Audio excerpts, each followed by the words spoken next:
You gotta put yourself in an environment where it's impossible for you not to succeed. I'm a big believer in fear of success, because fear of success is fear of responsibility.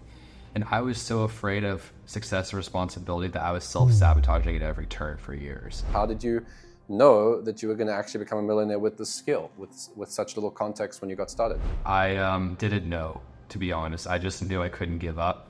And there was a defining moment right before I found copywriting, and when someone broke into my courtyard at 3 a.m. and I slammed my body against the door at 3 a.m. and flicked the lights on and just prayed that they wouldn't screw with me. I think a big part of it that people underestimate is the value and the skills that you develop when you're not making so much money.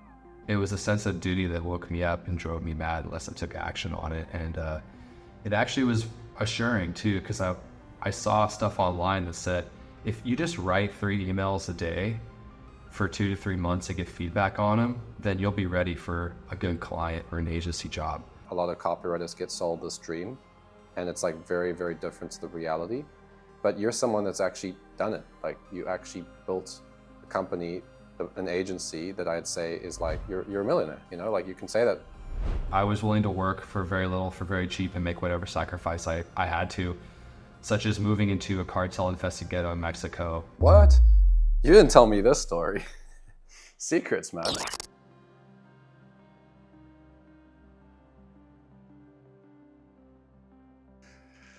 Christian, my man, it's so nice to see you here. Thanks for joining us.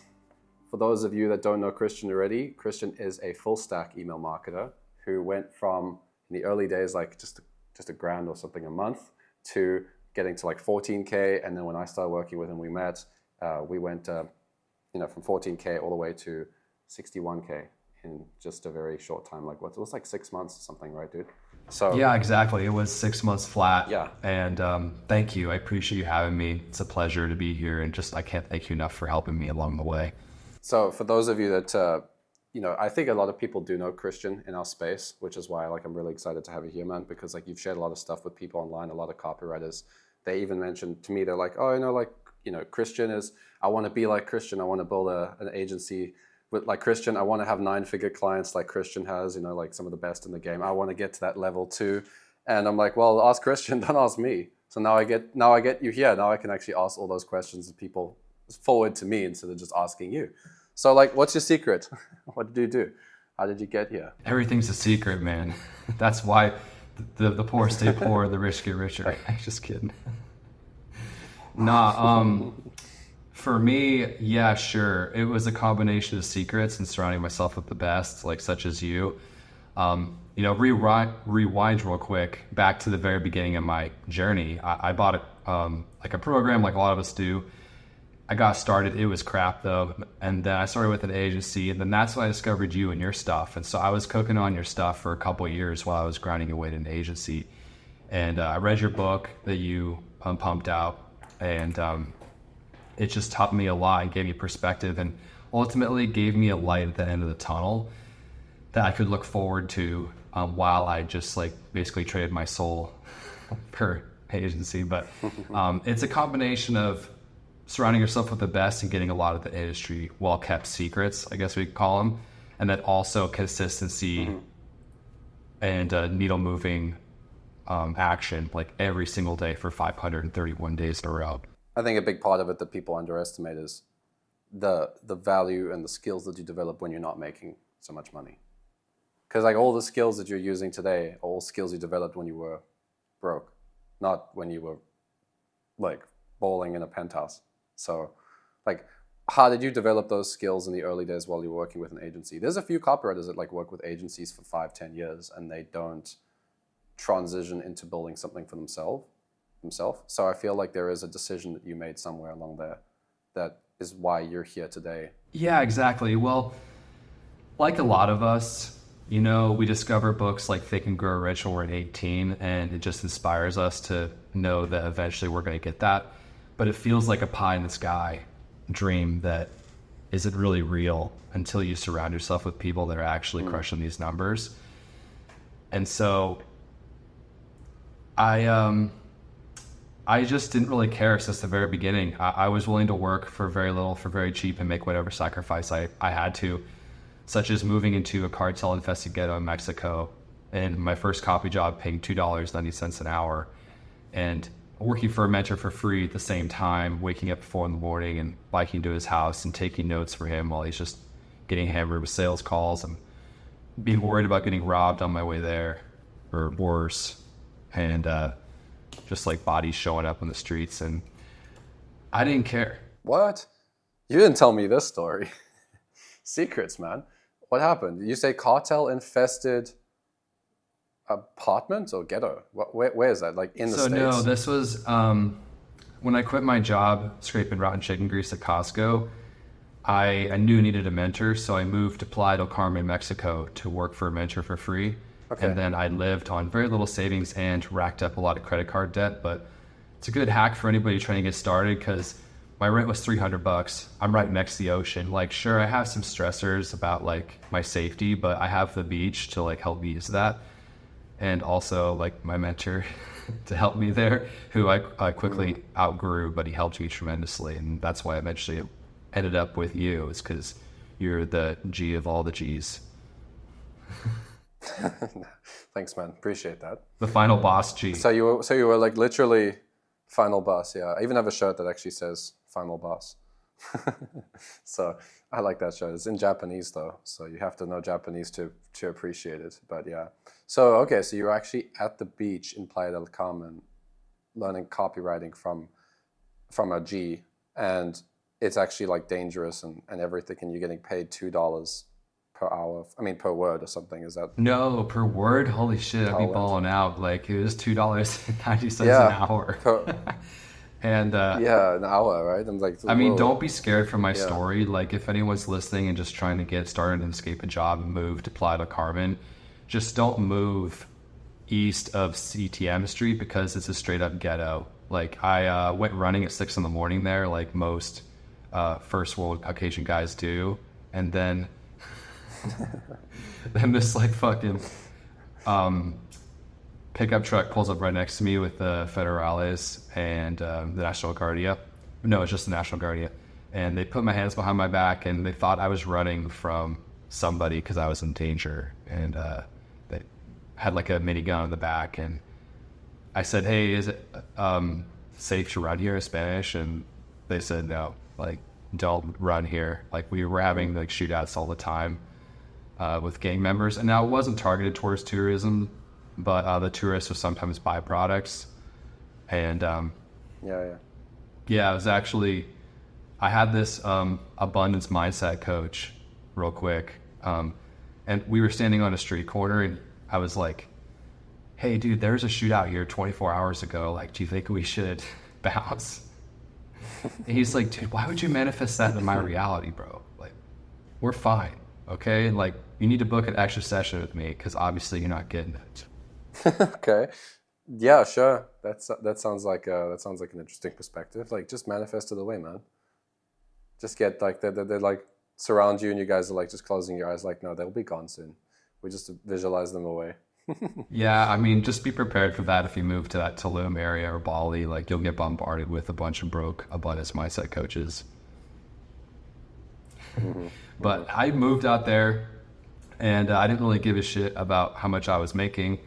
And because I knew in the end I would be loaded to the teeth as long as I like stayed true to my vision. But it's still was unsure to me. I mean, I got started because I read the 4-Hour Work Week, even though I'm multiplying that by like 20 or I was, and now it's like less. But then I moved to Mexico and I originally set my goal from the book for $8.3K a month. That was like my all time. I'm like, whoa, I'm going to be rich. I'm going to retire my grandma if I make that much. Like, a ball. And now that's like, whoa, signal the alarms, like raise the flags, like we're broke. Yeah, it does feel broke. Once you've passed that for a while, life changes a little bit. And I think you realize how little it really is as well to make just 6 figures. Like, I mean, fortunately for me, I'm not living in America right now, so the price of my expenses are not too high. I'm in South Africa, so it's pretty cheap. But you know, if you're living in where you live, I mean, 10K is not going to retire your family. Let's put it that way.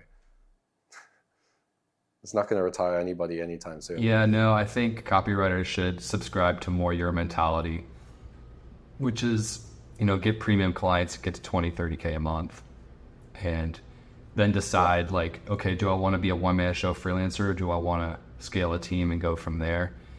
And you helped me set up a lot of systems in place to build a team and have them get a lot of amazing social proof for my 9-figure clients, like, because they write exactly like me, because I've like trained them closely every day.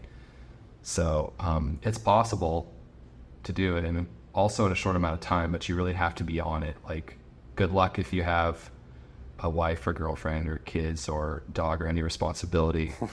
Yeah, it's going to take some time from you. How did you know that you were actually going to be successful back then when you were only making $2.90 per hour? Like, there's a lot of people that sell a dream in this industry, and I was actually chatting with somebody recently about this, actually in a previous interview, that it's like a lot of copywriters get sold this dream, and it's like very, very different to the reality. But you're someone that's actually done it. Like, you actually built a company, an agency that I'd say is like in the very near future going to be, you could, I guess, say is like $1 million, you're a millionaire, like you can say that in very short time. So like, how did you know that you were going to actually become a millionaire with this skill, with such little context when you got started? Yeah, I mean, I have some deals in the air now, and so it's only a matter of a few weeks until I am at that millionaire mark. And it's been just a wild freaking ride, to say the least. I didn't know, to be honest. I just knew I couldn't give up. And there was a moment, a defining moment, right before I found copywriting and a program, even though it was crappy, when someone broke into my courtyard at 3 a.m. and there's like bars in all the windows and barbed wire in the fence, but still they made it over. And I slammed my body against the door at 3 a.m. and flicked the lights on and just prayed that they wouldn't screw with me. And that's the moment I knew I had to make this work. And so it wasn't really about like, hey, let's get rich. It was like, I can't go back to my old job and look like a fool after like everything I said to you about how I'm going to be a millionaire, how I'm going to travel the world, like going back and cooking chickens, like, come on. And then also I had to get out of that ghetto. I had to get a better mentor or an agency or something, anything. And so thankfully I was preparing hardcore every day. I mean, there are non-negotiables when you're in a situation like that. And that's study copy every single day, read copy, like award-winning copy every day, write copy every day. And if you have the money, get feedback on the copy, whether you're working for free for a mentor, which don't hit me up about that. I don't do that anymore.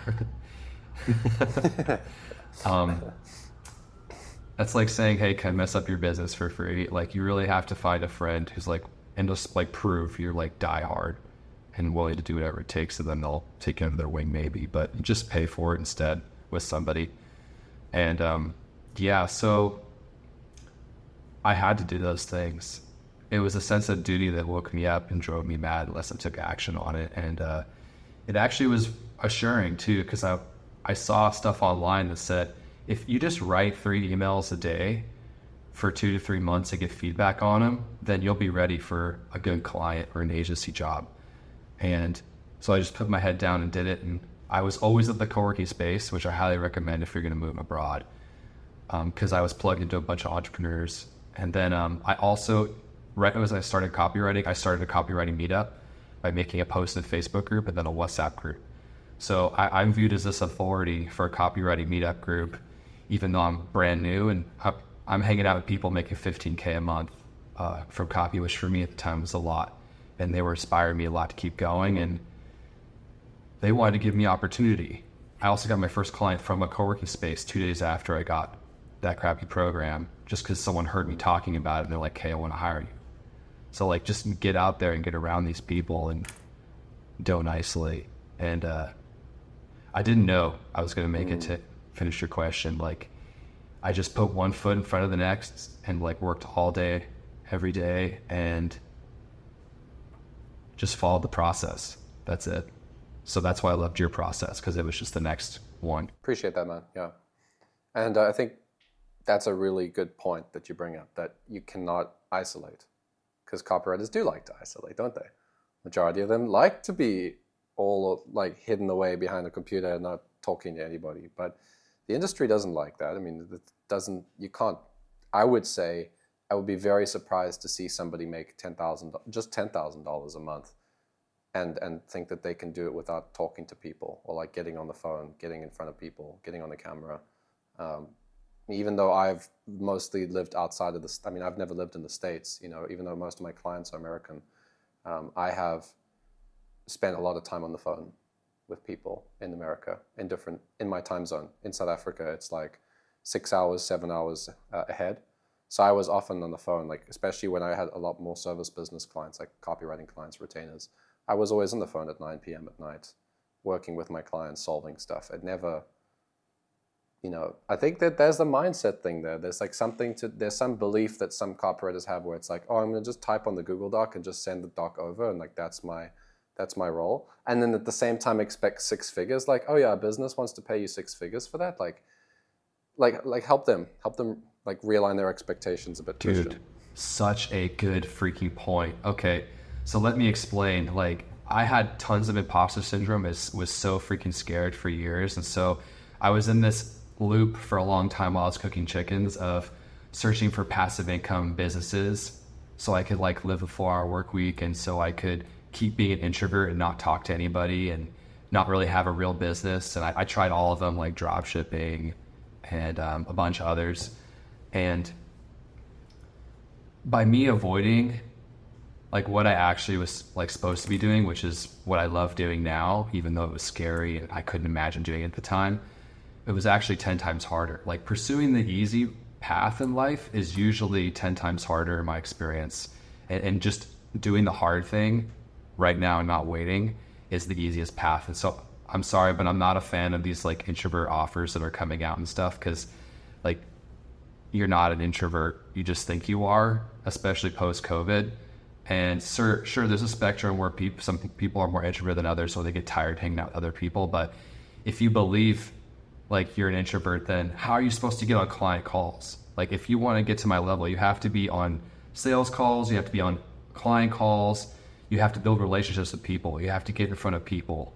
Like the only thing standing between you and making $1 million a year is you facing people and building relationships with people. That's it. And don't listen to anybody else that says anything else otherwise, unless you want to stay stuck forever.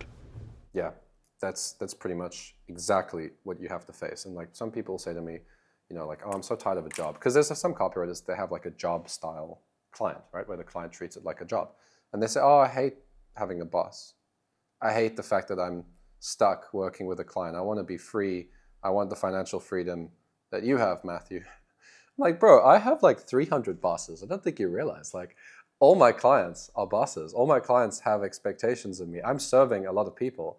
You're not free by making more money. Making more money, you're serving more people. There is more responsibility on you to serve people. So it's not so much about life gets easier.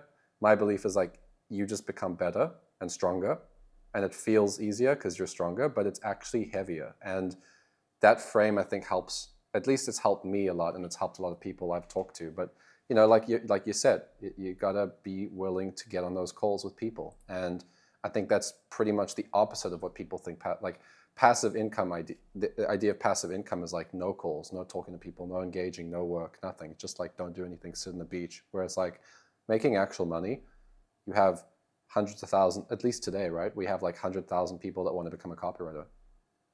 Like, you want to win? Just make it easy for yourself by doing all the hard stuff. If you want to win, do all the things. Nobody wants to get on the client call. That's why Christian's on the call. Nobody wants to learn the tech. Well, I'm sure we're going to get into that in a second. No one wants to learn the tech of running email marketing. They just want to write the copy in the Google Doc. All right, good. Christian's going to do that hard stuff. Because it's like, that's the separator. Exactly. And it's crazy because the hard stuff is actually the easy stuff in disguise. And also the whole like freedom lifestyle thing is a lie. Like you're not going to get the freedom lifestyle. Like you can get it though if you run a big business, and then you eventually can work your way into setting up managers and stuff. But do not use that as your focus. Like for 4.5 years, I used that as my main driver. I'm like, hey, I just want to have freedom, barely work and travel the world like the 4-hour work week. And that was the biggest lie ever, because all those people I was following and trying to be like were broke.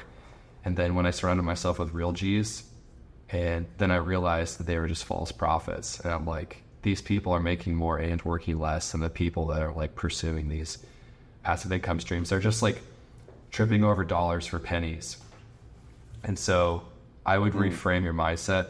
Instead of like pursuing less responsibility, which is why ultimately I stayed stuck for years longer than I should have, take on more responsibility on purpose. It's like right now I'm supporting my dad, my mom, and my grandma. I love responsibility, bring it on. And I sleep better at night than I did when I had no responsibility because I grew up. So this is your journey of growing up if you're not there already. Yeah, and it can be an overwhelming experience at first, but you just grow into it. It's just becoming stronger. Sure. Like for 2 years, I'd wake up with my heart pounding at 5 a.m. and just be riddled with anxiety and just like, it took a toll on some stuff. But like, and I had a lot of problems that a lot of people don't have necessarily. And so I pushed through them all and made it work anyway because the people I was following were extreme introverts at one point, and they forced themselves to do it. And they used to be deeply anxious people, and they forced themselves to do it. So like, I just don't believe that anymore. Be scared, force yourself to do it anyway. I considered myself an introvert a few years ago. I don't know, maybe not. Maybe it's been a while now. A few years. It's been a while. It's been more than a few years. It's been like 5 years. Yeah. Look, I'm not a particular fan of being around a lot of people as like a way to recharge. You know, so like I'm still that way today, where I'm like I would prefer to just have one person, or maybe even just be alone for a bit. But that's no excuse to. I mean, unless you want to be broke. Like, I mean. We're human. The whole game is human. You want to be anti-AI, then you need to spend more time with humans. I mean, that's what the opposite of AI is be around humans more. And I think of course, when you're around people more, then you don't need so many courses as well. So you don't have to spend as much money because you're learning from people. How much of the stuff that you actually use today would you say is stuff that you just figured out, like working alongside other people versus like some secret course that you paid $6K for? Maybe there's a middle ground. I'm curious. Yeah, so in the beginning, or depending on the program, you can learn a lot, and you can also learn a lot of basics. So like if you're completely lost and you're short on time and you're willing to take a bet on yourself on a credit card, or you're just willing to, you have a little more cash than time, then definitely you need a course. But also you need experience, like, because all these secrets I've found was just stuff I stumbled across, or like getting on a sales call with a 9-figure client and then telling me their pain points, or me stumbling across it in their account and then having a light bulb moment and then reverse engineering it and making an offer and then using that to close more clients. So there's a lot of secrets out there just because no one really knows them. Like they're not, I mean, a few people in the world, like I just replaced somebody that's been doing email deliverability for 20 years with a 9-figure client. I don't know what happened, but like I just have a more well thought out plan and strategy to fix something deep into the root of the problem, not just throw a Band-Aid over it and try to tell the client. Like I just logically break things down better so people hire me. How did you develop that skill? That's not copywriting. Is it? Critical thinking. It's I mean, really just being thrown to the wolves with my last agency job. Like it, and you know, he changed my life at 11 so much.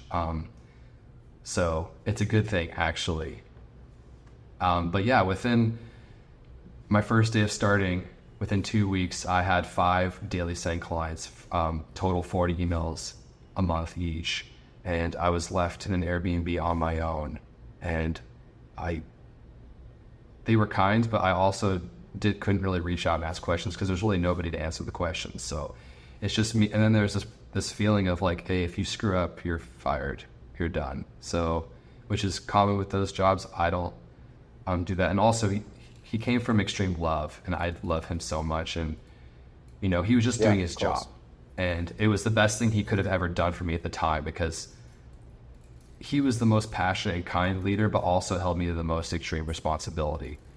And so really back to this back against the wall thing. Like when you really need something, you will stop everything and figure it out, especially if you grind your life to a halt, except for that one thing, which is a luxury for some people. I get it, but also there's ways to like tell your family and stuff and be like, hey, please, like I really just need this like 6 months to transform our life. Like we'll be in a better place the rest of our lives if I can just get some support from other family members and etc. Yeah, you need to have that conversation. You do. I think that having that conversation, especially like what you were saying, if you're married, if you have a girlfriend or boyfriend or you have a pet or something, like you're not going to be able to get as much done. But if you do have somebody in your life that spends time with you, I think it's worth that conversation. Be like, you know what, the next 3 to 6 months, probably more like 6 months, because we always underestimate how much is required, especially as copywriters. It's like, it's always 2 or 3 times more, maybe even more than that. It's worth it, but it's always a lot more than you think. Have that conversation with that person and be like, you know what, I'm not going to be as available. There's a reason. Here's the future that I want to create. I feel like this is worth the temporary investment of my time. I don't consider it a sacrifice. A lot of people say you got to sacrifice for success. I don't think it's a sacrifice. I don't like that framing. I think the framing is it's an investment. People say it's a sacrifice to be successful. It's like, is it though? Or did you just invest your time differently? You just invested your time in a different way. That's because otherwise then it's like, it's like, oh, and I feel sorry for me. Look at all the sacrifices. Like, well, you're a millionaire. Like, what do you mean you sacrifice? You invested your time. That's why you're a millionaire. Like, what's the part of that as a sacrifice? It's a good deal. You got a return. So, yeah. There's always a sacrifice. And usually it's your dreams. Mm-hmm. And that being said, you don't have to go hardcore and let your relationships deteriorate. Like, there's a happy medium, but just bottom line is copywriters are out there like rewatching lessons and programs and then like taking a 2-hour break and then watching like a YouTube video. And then they're thinking that that's like, they're getting stuff done. Like, let me tell you, I read this book called The Art of Not Giving an F, and that's when I decided to stop reading self-help books, which I reintroduced after I started making money. But I was on this vicious cycle of wake up every day, do brain training exercises, study a foreign language, walk barefoot, like brutally rip up my legs in the gym. And then I'd be like brain dead after 3 hours and be like, okay, now it's time to get out of this ghetto. Like, let's see what I can do. And I just end up watching lessons over again and not doing needle moving stuff. So you're underestimating how much you need to do most likely. And you need to surround yourself with people that are viciously pushing needle moving stuff forward. And then it'll become a habit. Like, and to be honest, I don't remember the last time I procrastinated. It feels so icky and uncomfortable that I just can't stand it. And so like that's the level you got to go for, like if you truly want your dreams. And then when you indoctrinate all that stuff, like making $8K a month is easy. It happens like that. Like it happened the same year for me that I got a program. And then now that you have these principles adopted, sky's the limit. Right? Yeah, man. It's definitely difficult when you've already got a little bit of that comfort, I think, as well, though. Because I think a lot of people, like you said, they're not really in the same situation. They're not in the ghetto.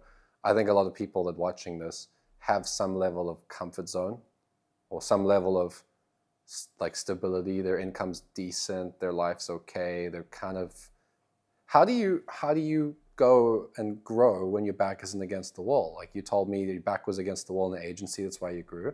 Your back was against the wall before when you were in the ghetto. That's why you grew. Now you're like, your back's not against the wall. Your back's against like, you got a penthouse. It's like, look at the view. There's no back against the wall, right? So how do you continue to take massive action when you've actually got your basics taken care of? Yeah, so what a lot of my successful friends will talk about, I'll start with the beginner side and then slowly progress from there. Like you gotta put yourself in an environment where it's impossible for you not to succeed. So like find a co-working space in your local city and also join a mastermind, or a super under-leveraged one is create your own mastermind. And if it's possible, if you have low responsibility family-wise, then move somewhere else that has more of that stuff. Or if you have just a core unit family that you can move somewhere else, then I would definitely do that. And then also you can put an extreme amount of money down on something that's like a stretch for you, because then you mentally feel like you have to do it. So like, if I want to force myself to do something, like let's say, for example, I want to take meditation more seriously again, I'm putting money down in the float chamber because I'm like, okay, I have a time commitment now and a money commitment. And I'm going to be there for an hour meditating. And it's also going to make me want to like meditate outside of it more because now I'm learning to enjoy it. And then my version of that now, and some of my friends view this differently, but it's to take on more responsibility family-wise. So I got a big top floor apartment with a view of the ocean so that my family can live here with me and I'll pay the bills. My dad just quit his job as an engineer at Intel for 30 years, making $180K a year, and he's my COO now. And then I've been paying my grandma's bills for a while now. And so that's my version now, my back against the wall. It's like, okay, now I have to make millions because everyone's on me and I love it. Like I sleep better at night. And if you're struggling with dealing with stress, like I recommend putting yourself in stressful situations on purpose and finding a way to ease past it, because the solution is never like have less stress. Like I've had really shitty low paying jobs that are stressful and I've quit and still carried the habit over. It's you, it's not the situation you're in, no matter how crappy it is. Like go skydiving and sleep like a baby the night before and then wake up and have a super chill, relaxed day, even if you drink a ton of pre-workout, and then go skydiving and don't get a little nervous until you watch the safety video. Like practice that like every single day, first thing in the morning. Just kidding. But it was good there for a second. I was like taking notes, and then it's like you do that every day. Go skydiving every day.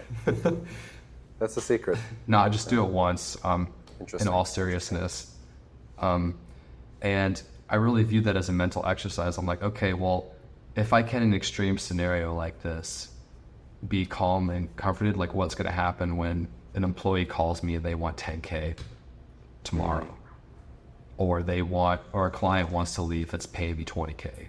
Like how am I going to, instead of freak out, like how am I going to reverse engineer that and fix it?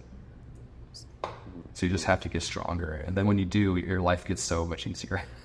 So it's about, that's interesting. I haven't thought of that exercise before. So it's like you take literally situations that would create stress for you and you practice not reacting to it. You practice being present and just breathing and treating it as a regular situation, even though it could put pressure on you, to build that tolerance, stress tolerance, pressure tolerance. I like that. It's very interesting. Yeah. I mean, I remember when I was a kid, I had no problem with flying, like getting on a plane, you know. But I think when I got to like 18, 19, maybe it just, for some reason, I just started to feel a little bit uncomfortable when I get on a flight. Like you take off and I'd like get a little bit uneasy and the plane does a little bit of a wobble because of the turbulence and I'd be like, you know. And I still have it a little bit, actually, weirdly enough. It's like still bugs me a little bit, even though like logically I know 100% it's nothing. And I think that's a really great, like reflecting on that, it's like very similar to things in life. Like if I look back on the last 6 years, the amount of times it felt that wobble as the plane takes off, but like in business, but nothing happened. Like I landed every single time, safe, fine, nothing happened. So like it's all usually happening here. Like I had a call with a very successful person and I thought so much of it. I don't even remember the call now. I don't even remember what I said, you know? So many of these situations that we blow up in our mind is like the be-all, end-all, most important thing that could have ever happened to you. This is the moment your business is going to grow or like die forever. It's usually not nearly as intense or stressful as it should be, right? Or as the reality actually is. Well, yeah, because like, I know this sounds dumb, but I'm a big believer in fear of success, because fear of success is fear of responsibility. And I was so afraid of success and responsibility that I was self-sabotaging at every turn for years. And so that's why copywriters are in my DMs saying, hey, I'm still making 2K a month after 8 years. It's because they're self-sabotaging. So you got to learn to like push yourself past these things. I mean, when I approached the agency owner, you know, I found where he was. I bought a 3K ticket just to get into the same room as him. I approached him, heart beating out of my chest. I wanted to throw up. That's how much of an introvert I was. And I said, what's up, dog? I want to make you rich. I willing to do whatever it takes. And he said, okay, can you move to where I live? And I said, yes. And then I began just sleeping under his desk and living there. And the rest is history. So if I babied out and went into the bathroom and like psyched myself out like I was going to throw up, like I would not be living in a top floor apartment with the view of the ocean and the sun shining in here, and my family wouldn't have quit their jobs. My dad would still be miserable in his previous position, and everyone would feel hopeless because like they're running out of money. And yeah, so when your why is greater than you, then you'll force yourself to face the fear. I really like that. Fear of success is fear of responsibility. That's good. Yeah, I think that there's a lot of truth to that. Like looking at my situation, I think a lot of times I avoided things because I didn't want to carry a pressure. People stall, they sabotage. How did you sabotage in those early years? Like what were some of the examples of things that you did that like blew yourself up when you were avoiding responsibility? You're asking really good questions, man. Awesome. Yeah, this is a first, but I love to answer these. Okay, so because I like the art of vulnerability, and so like people are like, "Whoa, you're so vulnerable, you don't care." I'm like, "Yeah, because I know you're having the same thoughts if you're a beginner copywriter, most likely."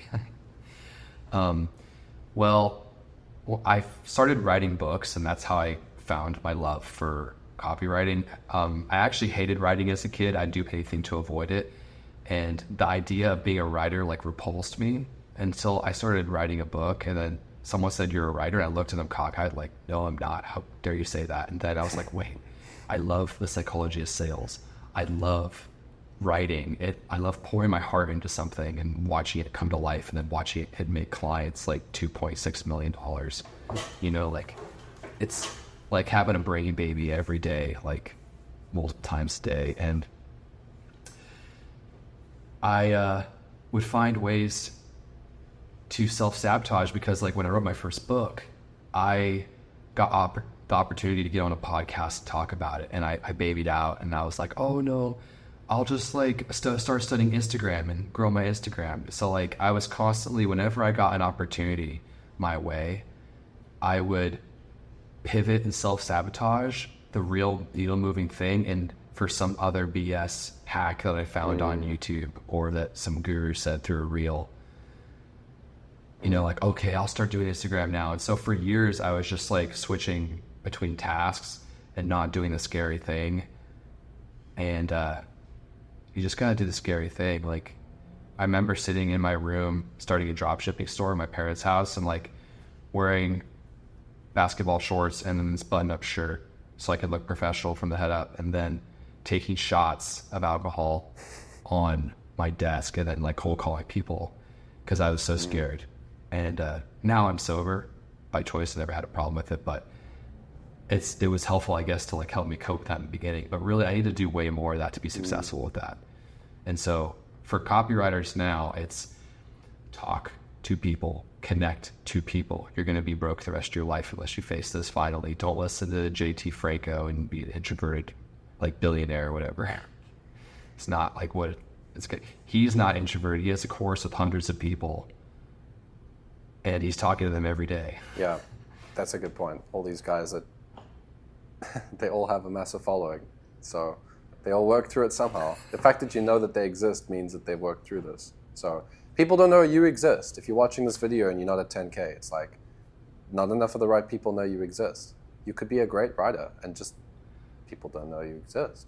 I've also sabotaged like that, Christian. Like there have been many big names that, I mean, even recently, like I think recently, maybe not like super recent, but probably, if I think about it close enough, there have been a couple of high profile people that have, you know, engaged with me, and I wanted to ask them to you know, do something with me, like maybe like a joint venture or like do a promotion. And even last year, I remember there was somebody that I was very uncomfortable and nervous to work with because I felt like it was going to force me to level up, to be to carry myself more than I had before.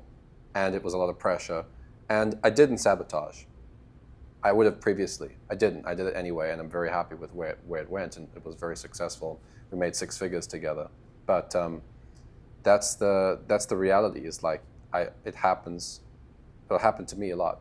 I would often dodge serious opportunities because I didn't want to face that pressure of delivering in front of loads and loads of people. And actually, the fortunate thing, the reason I actually got into coaching, I don't know actually if I've told you this story, but I nearly dodged coaching. I nearly sabotaged coaching too. Yeah. No So way. I was working with an 8-figure business coach guy, had a biz op offer, and he had a coaching offer for copywriters, and I was one of the copywriters in their team. And some of the people in that team actually left just around the same time that I was starting to get momentum in the team. So there was this like void where it was like me as more of a junior being able to do senior work because the seniors had just left and they were still looking to replace the seniors with other seniors. So I raised my hand, like, I'll take that role, because I thought it was a great career move for myself. I'll take that role in the company. And that involved coaching, and I didn't want to do it.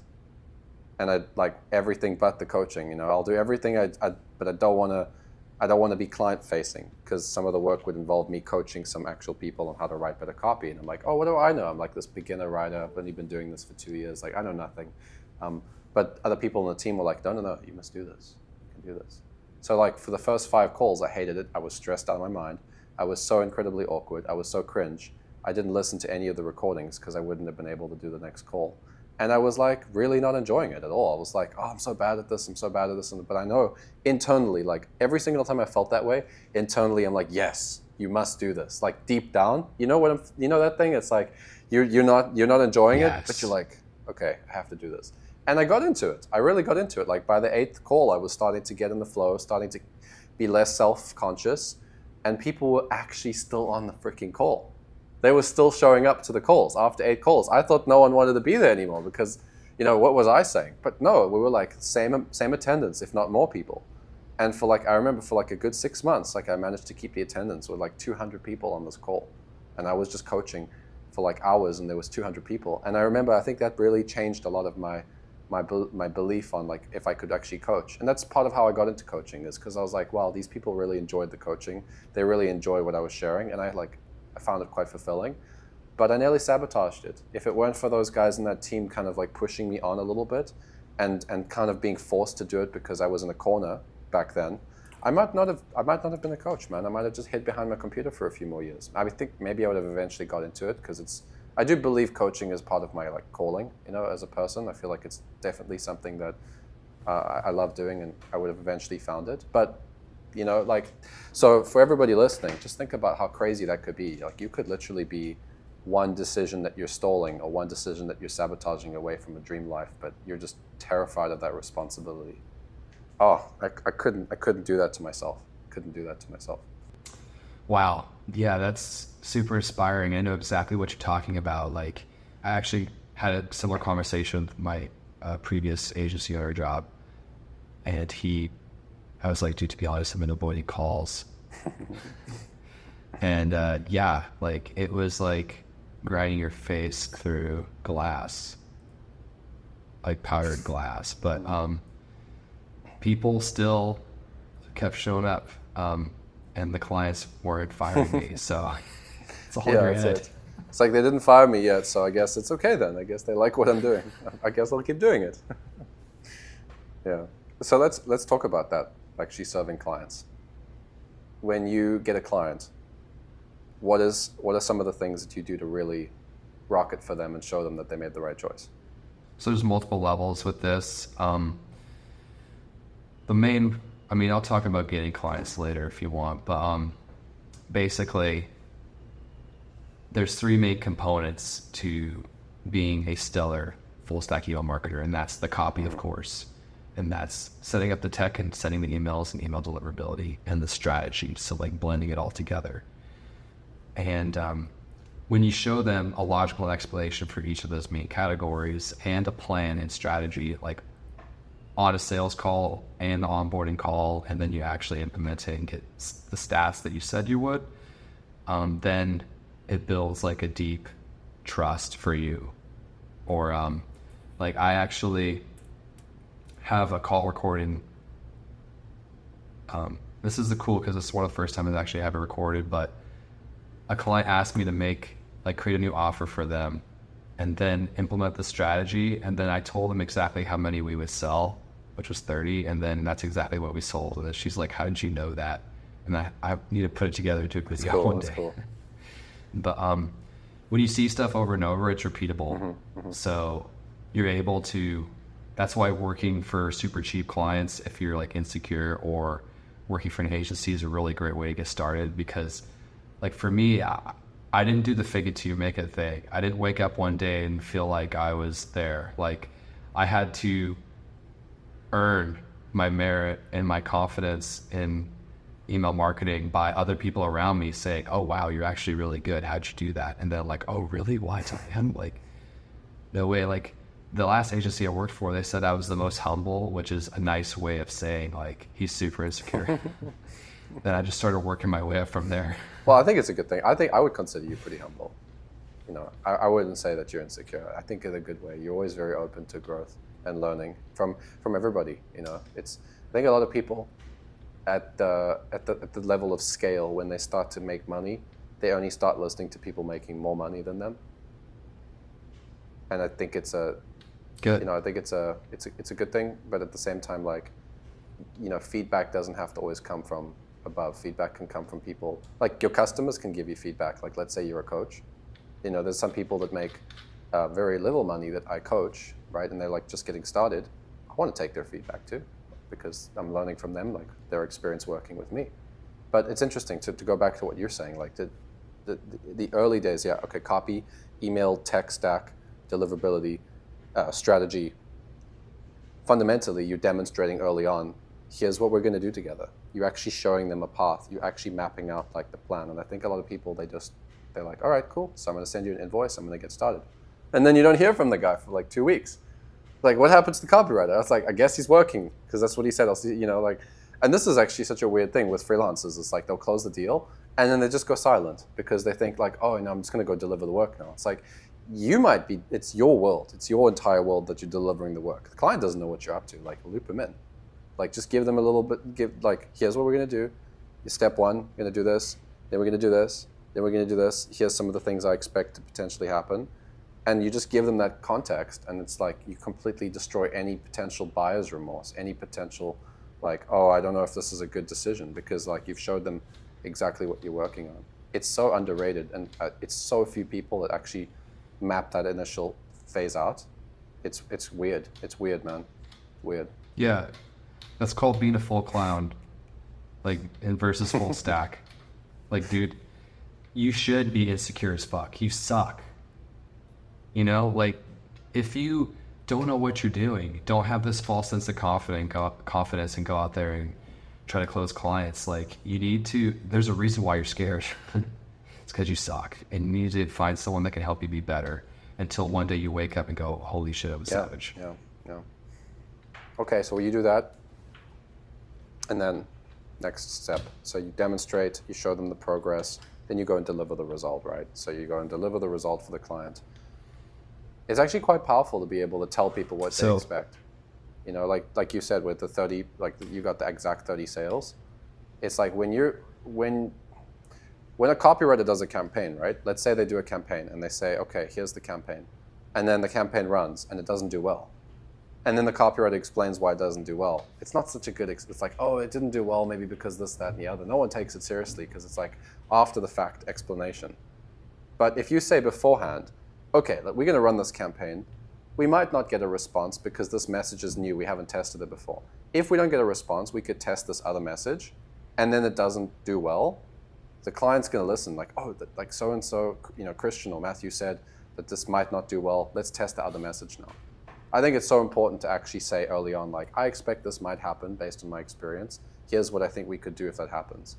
Like, it's small stuff like that that just really builds trust with clients, because when you're right and they see it, you're like a prophet, basically, you know? Like, you said this is going to happen and it did happen. When it doesn't happen, you've already told them, like, the plan to how you're going to deal with that. So, like, oh, wow, this guy's, like, he's expecting, he can handle it, whatever ends up happening. And I think that's where, you know, this is no longer a copywriter thing. This is just a marketing expert, that you're working with a professional. That's how I feel like that's what becomes, I'm working with a professional, not I'm just working with a freelance copywriter that lives in Bali or something. Exactly. And it blows my mind that copywriters are not creating systems based off of what they see working and then creating that into an attractive, irresistible offer, then using that to sell and then applying the offer to the client. tracking and getting the social proof and then using that to hook in and get more clients. Like, it's actually very simple. If you applied your own copy to your own business, you'd be making like way more. And so for me, that's my 17-step email profit formula. And at 2.53x to 9-figure clients revenue per contact. And so it's like the stats are there and it's irrefutable. And I have all the screenshots. And so like that's what breaks people in the door. And then you want to get social proof related to copy. And so like get a Slack screenshot from there, like people saying you have good copy, and then also some stats. Opens don't really have that much of a weight, especially after Apple privacy, but clicks do help as long as the segment is like pretty wide. And then also like a strategy, like, you know, people are like saying, I'm posting in NHB and I don't know why I'm not getting clients. It's like, dude, your hook was the importance of copy. It's like you're only going after low level people, first of all, and then two, you're buried in the sea of email copywriters. Wow. That's why 2 Indian dudes liked your posts and no one else, and I'm getting hundreds. The importance of copy. Savage. Let's go back for a second. You said something really, really cool there. I don't know if everybody picked up on that. You said you 2-point-something X'd in 9-figure with your 17-step email pro. Could you just say it slowly for us? What did you do? Yeah. So it 2.53x a 9-figure client's revenue per contact. So that means if your list was making 100,000, you've turned it into 253,000, for example. Yes, exactly. But it was at a way larger scale. This company is making 110 million a year. That's a lot of money.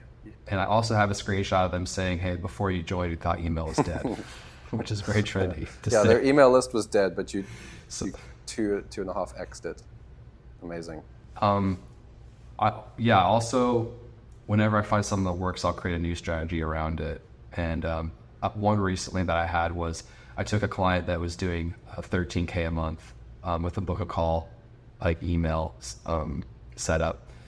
And the previous, Jordan Belfort's previous VSL writer was helping them with stuff. And then I came in and made him $313K within 60 days, all from email. And so an extra $300K in their pocket. And the first day I started with him, he's like, by the way, I'm very fire happy. So if I see you like stripping or you don't know your shit, you're gone. And yeah. I've had him for 11 months now. I guess he's happy. Yeah, and so that's the certainty you need to have. You need to be like critically thinking and dissecting your client's stuff. People are just like, how do I get clients? Well, do an insanely good job on like one client instead of trying to get more. Like move into a cartel infested ghetto, eat plain brown rice and turkey meat with no seasoning because you can't afford $2 seasoning at this point. You don't deserve it. Just kidding. And then I'm just kidding. Screw that shame and guilt stuff. Like you are worthy for what you want. It's just, you just got to show the world now and work your way there. So, but, yeah, you just, getting clients is actually simple. It's just no one's actually doing good work for the clients. That's why you don't have clients. Yeah, I'm a big believer in that as well. That if you're good, people will know. I mean, there's obviously the showcasing. I think some copywriters, they like, because they claim that they're introverted or they're like isolating themselves, they do a great job. And then they don't broadcast the fact that they did. They're like, oh, like me, I don't know. It's like, no. You need to broadcast that you got results. Okay, fine. There are quite a few people that do that as well. And it's like a very simple thing to just say like, hey, you got all these results. Like no one knows you got those results. Go tell the world. And then they get clients. But then there's the people that are like very noisy. They're very noisy. And it's like, why is it that you're so noisy, but I never see any real results in your posts or in your stuff? Like you talk about how you're doing all these things, but you're always spinning it. Like you know what I mean? Like copywriters that spin the words, and you're like, okay, you have no results here. You wrote one email for some random person on Upwork that happens to work, like has an Amazon store. Now you've worked with Amazon. Okay, like that's how they spin it, right? So it's like get the results. Get real results for a client and then tell the world that you did that and share your story, and you're gonna be you're going to be in a way, you're going to be winning. Yeah, so that's the real secret. It's like client getting hacks and strategies are important, but also like if you do knock it out of the park for one, you're going to have so many dang referrals that it's not going to matter. You don't need to do like outreach anymore, or clown reach as I call it. Just kidding. Clown reach, I love that. Well, I think that's like the point. I mean, why do people hire? Why do business owners even hire people in the first place? It's because they want someone that can do the work. So it's like, you can build it. Like, I actually have said this quite a few times. I say like, our industry is not a volume thing. As much as people say it's a numbers game, it's not a volume thing in terms of getting clients, because you only need 2 or 3 clients to make the 10K, 20K. Okay, later when you get to the point where you decide you're going to scale, sure. But we're just talking, right, Christian, we're just talking like that first 25 to 30K. You do not need, like, the way a coaching business or a big product needs to reach an audience of 1 million people. You do not need to do that. You just need 4 or 5 clients at that 25K. So where do they come from? 5 clients could literally come from one really good client that is so amazed by the work that you've done, they nod their head to their 5 friends. Done. Like this. It could happen in 1 year. I mean, that's what happened with you. I mean, how many referrals do you have? So many of the phone calls that you have are people that have heard of you from someone that you've created insane results for, you know? A lot, and they're willing to pay more too. And so I do turn down a lot of people, and it feels surreal to have that experience, but also I believe it because I was just willing to do what others weren't willing to do. Just like you. I mean, you've told me some stories. I just feel like it's obvious. I mean, I really do. I think that people, it's like, why wouldn't you do those things? I don't know if it's a culture thing, because look, I didn't grow up in America, right? I grew up in South Africa, and I did move to Canada when I was in my teens. So like, I have some North American culture, like as I grew up, I'm aware of it. And I did actually, funny enough, actually noticed that there was a little difference between just my general peer group. Like even when I moved to Canada, I noticed a few differences in terms of like work ethic, maybe you could say. Like in South Africa, if you don't really take care of yourself and you don't work hard, like there's no one that's going to come and save you. There's no pension funds. There's no like retirement protection. It's like, you know, if you want to make it here, you got to make it, because there's no one that's going to save you. And I don't know quite how it's like in the States, because like I said, I've never really lived in America. But in Canada, there is actually quite a lot of like protection, I guess you could say. So when I first got my first job there, like even a minimum wage job, I would show up at my job, like always early, like thorough, took the thing seriously, even though I'm being paid minimum wage. And I would just be so surprised by some of my peers there. The peers were like, they just didn't show up to work one day. And it's like the manager calls and like can't get a hold of the guy because you didn't even let them know he's not there. Calls, I'm sick. Like, you know, the manager has to like call to find out he's sick. He just decided one day he's not going to show up. One day the guy decides he's going to show up an hour late for work. And I'm like, I don't understand this. I don't get this. This can't be a Canadian thing, but it's like, it's so obvious that some of these basic things, like do good work, show up on time, be ethical, be honest, be open to feedback, communicate with clients. Like why is it that our industry has to go back to the basics like this to get results? I don't know why it is actually that simple, but I suppose it's a good thing for us, right? Because it's like, oh, good. If it's so easy, then I'm just going to get more clients. And like people that don't do that stuff are not going to get clients. It's like, good, make my life easier. Yeah, so exactly. Anybody that is in that position, I mean, and you're at a really crappy, low-paying job, like start by showing up 30 minutes early every single day, even if you have to get up at 3:30 a.m. every day, which I did for 4.5 years so that I could write before my job. And then be the hardest working person in the room. You know, which is kind of crazy and sad because you're like, guys, like this is your lifelong career, and like hopefully you would take your reputation here more seriously. But just be the hardest working person in the room and make everybody else look bad. And then like, because how you do one thing is how you do everything. Now, if you want a promotion there, maybe don't do that. But just build that habit, you know, because like, yeah, like in my past life, I was just such a loser. I had a rock bottom moment where I just like everything switched, and then I've been in a 9-year ride of just working hard as hell. Just Just do it. Just be the person that deserves it? Like, do you think millionaires show up the way you do? You know, that's the question I think you should ask yourself if you're listening to this and you really want to make it. Like, I ask myself, like, does the Matthew that makes the money's not so much my focus anymore. I mean, I'm going to continue to increase my income, but it's like, does the Matthew that I look up to 5 years from now, the one that's living the life I admire and want to have, does he show up this way? Does he sit on his phone while he's still in bed and like scroll Instagram? Or does he get up and do push-ups and go and take care of himself and go and work out and show up to his clients and give them the best and like make an effort? Like, these are the questions, just like simple questions to ask yourself. Are you going to show up like that? And that's why it's never about the outreach. I find, Christian, that like all the top people like the people making real money that I've had the opportunity to interview, we never get into the tacticals or the details of how to get clients, because it doesn't ever seem to be something that is even that important, because you just figure it out when you're serious. Like, I don't know what your experience has been with this, but I haven't found that like the details change every 6 months. Like the way you get a client might be slightly different today than tomorrow. It's the same principles, but it's just like everybody just keeps going back to like being consistent, taking crazy action every day, being serious, delivering the best for the clients. That seems to be what everyone says. Exactly.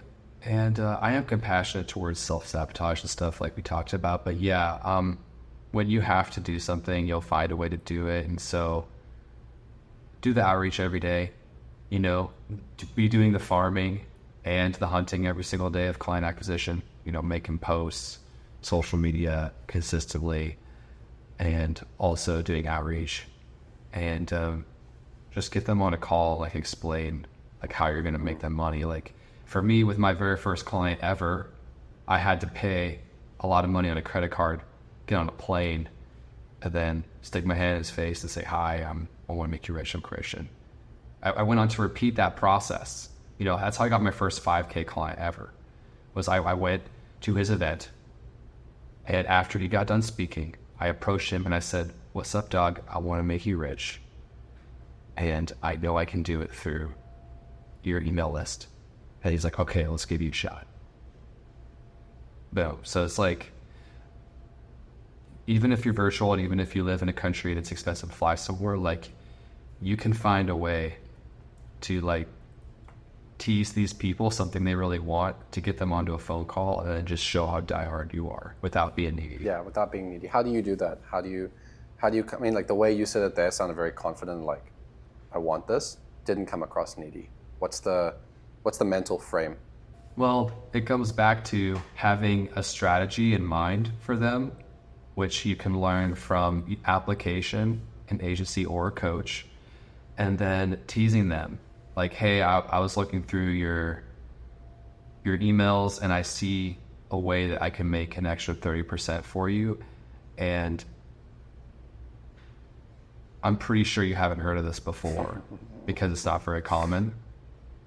And I'd be happy to explain it over a quick like 10-minute call. But, and then just end it at that. Just be like, hey, I don't care if you reply because it's like you're lost because I got this strategy I discovered. And this was even before I had that big beefy 17-step email thing. Like this is in the beginning, my first 5K client ever. I was like, hey, it was for browse and banded emails. I was like, hey, I know this strategy that a lot of people aren't doing that can make you an extra 30% on average. And then that's how I got on the call, and that's how I explained how it works in the strategy, the psychology of like the copy, tech, and everything behind it. And then he's like, okay, let's get started. And then when you get in front of the right people and you say stuff like that, they'll be surprised that you're only 5K, even though I didn't have a lot of social proof. Like I didn't use like my 9-figure social proof to get my first 5K client. That makes no sense. Like I was just reaching out hardcore. And when you cross the barrier and actually get in front of someone's face or to get them on the phone, it changes the whole dynamic. Yeah, it does change the dynamic. It's a chicken and egg thing. Some people think it's like, oh, like I need to get the results before I get the client, and I need to get the client before the results. And it's not really the case, because like what you did is that you got the client, they gave you a shot, and then you were able to use that shot to generate a result for them. And now you had both. Now you have a client and you have the results. So it's actually, it's not that, it's not like, oh, I don't have any numbers, I can't do this. It's like, no, that's another one of these fear of responsibility. It's like, you just need to do it. It's funny, when I got one of my biggest clients in the early days, I didn't do it the same way as you. I used, they actually requested in the application that we write like a one-page sales letter to them why we deserve the position. So I wasn't in person to their face. But you know what my sales page said? It was a sales training company, like a sales bazaar. And I was like, finally a closer, because it was closing, finally a closer who can write copy that converts. That was my headline. So it was the same. I was like, I can do this for you. I can make you money. Finally a closer, a salesperson who actually can write like high converting copy. And they liked it. They wanted to talk to me. And they're like, we have all these people that in sales that apply for this position, but they can't write copy, so your page worked. It's because I knew that was their problem. I knew that everybody applying for that position was a salesperson but couldn't write copy. And I was the guy that could actually write the copy, and I was in sales. And like, you got to know the person you're talking to. That's why I think all this like brute force outreach without any agenda, or without being clear about what you want, is not so effective. Doesn't work as well. Exactly, because like, what are you going to do when you get them on the call? And like, that's like fundamentally you're flawed from the beginning. And same with my first client ever. I just wrote down everything I've ever done in a Google Doc, like the courses I bought, the stuff I've tried. And it wasn't related exactly to the job, but I was just like showing like, hey, I'm a critical thinker. I've like tried to build these businesses, and I've spent my own money trying to run ads. Very little, because I had very little making chickens. But how'd you even get into that job, dude? Yeah, so this one. How'd you even get into, sorry to cut you off, how did you get into this chicken job? What is this chicken thing, man? I don't know. It was just like super lazy, and I had a girlfriend that approached me at the time, and she was like, look, like, I'm gonna leave you because like you're a loser and you don't have a job and you're super lazy. And it like hurt so bad that I like got rid of all my friends, started fresh. And then I was combing through jobs on Indeed, and then found that, and it sounded terrible, but for some reason my gut told me to do it. So from cooking chicken to cooking cash for business owners on the internet, there's the hook. Sorry, man, you were saying something about scaling and making money, secret stuff. Yeah, so I mean, that's the main thing, is you want to have a strategy behind getting these clients. And just like, honestly, like after you're done listening to this is the best use of your time right now to listen to this, because like we're going to pump you up, but don't go listen to another one after this. Like, unless it's from us, like just go like take action, like do something hard and scary. Like do something where your head goes, oh no, what the F am I doing? Like, how am I going to do this? Like, I can't believe you're doing that. No. And just within reason, like there's some psychos out there, but go reach out to that client. And so there's a lot of client getting strategies I use now. Mostly it's just like farming, but I will go hunt like as I need to, or like as I get a team that's ready to handle it. And it's just learning how to juggle like multiple things at once. And that's why freedom is a lie. Like sure, I can have freedom if I want. I can drop my hours down to 10 a week and be fine, and everything will go good. But you just find that you want more. And I think one time I was hiring my first employee, and I said, hey, all I need is a 30-minute call every day, because I'm gonna take you from zero, or like 2K a month. Yeah, he was at 2K a month, to 20K a month, and all I need is a 30-minute call from you every day, where I can break down your copy, show you exactly what's going on in my head and how you can do it. And then he replied to me, "Oh, dude, I really value my freedom. Like, I can't make No that way. commitment." He said that? No, he actually said that. And he's probably still making 2K a month. That's nuts. So that's why that's a lie. Like, face your demons. Like, go grab the sword and kill the dragon. Like, storm into the castle. Like, it's no one's business. Yeah, I think a lot of people... And take what's rightfully I don't yours. think people actually want to make money as much as they think. That seems to be the... They say it's money, but it's like... It's not, right? I mean, it's like that guy. He says, I value my freedom. But it's like, well, okay. So then you really actually are okay with the 2K. You got to be okay with that. If you want to be mediocre, my thing is like, there's no right or wrong way to do it. If that's what you want, then then your definition of success is what you want. So if you do actually want that, then that's fine. But I don't want that. And so I don't want to behave and take action the way that people that want that take action. And it's like, it's something I say with all my clients when we first start. It's like, my first question is almost always like, what is your goal? Because it's like, if you don't have a very clear reason you want to do something, and you don't say that's your goal, then there's no way I can hold you accountable to it. Because it's like, well, do you want to make 15K a month? Yes. Okay, then you need to go and post on Facebook. And actually, I really want to bring that, like, get into that. It's like you said, farm versus hunt. Like, for some people that aren't familiar with the concept of farming, client getting strategies versus hunting getting strategies, like, what's the biggest, what's the difference between the two? Yeah, I mean, I'm preaching to the choir here because you know this all too well, but this is like my main strategy for people that don't know. It is, I'll post consistently on Facebook and Instagram and LinkedIn. And I've been doing 3 days a week, but really I've been ramping it up to every day. I've had to like slow it down though, because the clients are coming in too fast. And then that's my main outreach. And then also you'll want to do a post in groups, and then anybody that engages with the group, you'll want to add them as a friend, because then you're training your suggested friends section of Facebook to give you like business owners, or at least copywriters that have business owners in their friends list. You have a VA, add all those people for $4 an hour until you get to 5K friends. Also, whenever you buy a mastermind, like that has business owners in there, like usually you get added to a Facebook group. I'll add everybody from the Facebook group. And the more you build up mutual friends, the more likely people will accept your friend request. So it's like a snowball that slowly starts to build. Then while you do that, you're posting. And as you're learning and getting clients, you're posting and just sharing your journey, be transparent. A lot of people will come your way. So that's farming.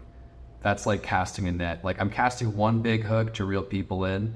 And then I view social media as a funnel. So like, I'll do the social proof aspect, you know, of the funnel first and hook people in and bring in my profile. And the profile will go emotion, logic, and then urgency or scarcity if I have it, and then ethical fear.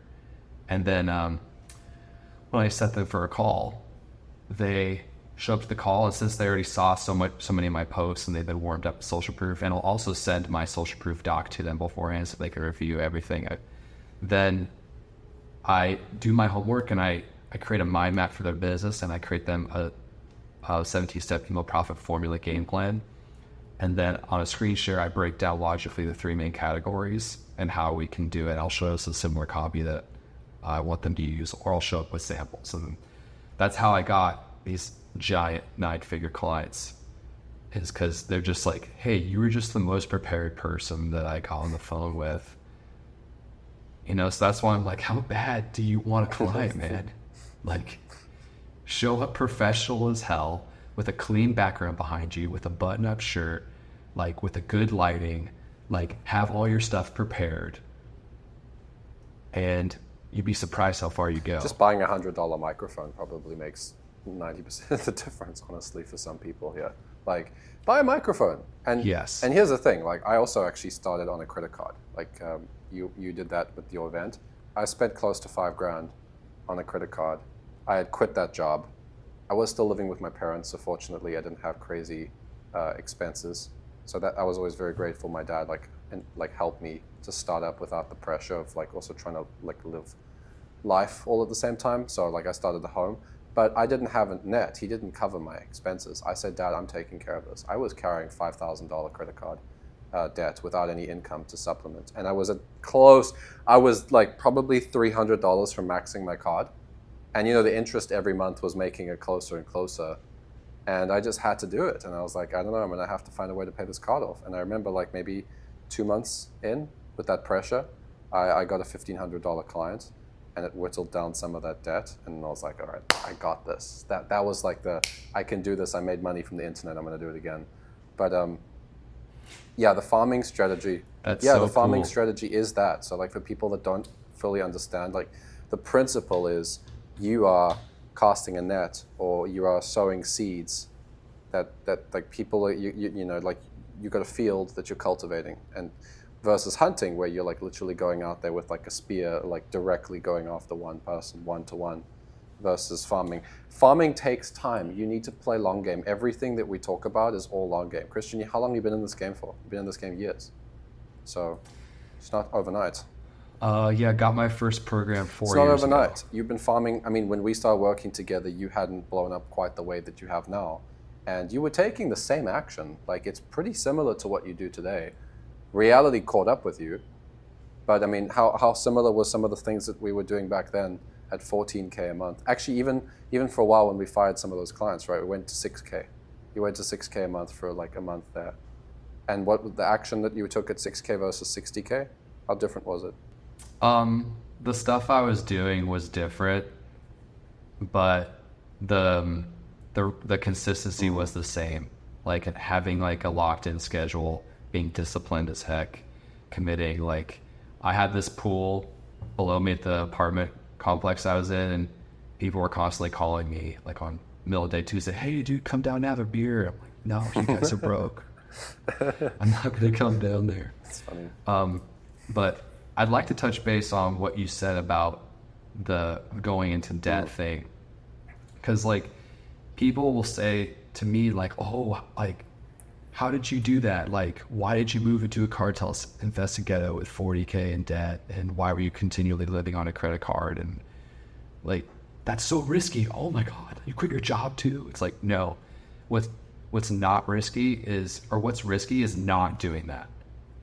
Like, investing in a mentor on a credit card is so risky. Like, no, investing in mentorship is the only thing that's not risky because it's on you. The only thing.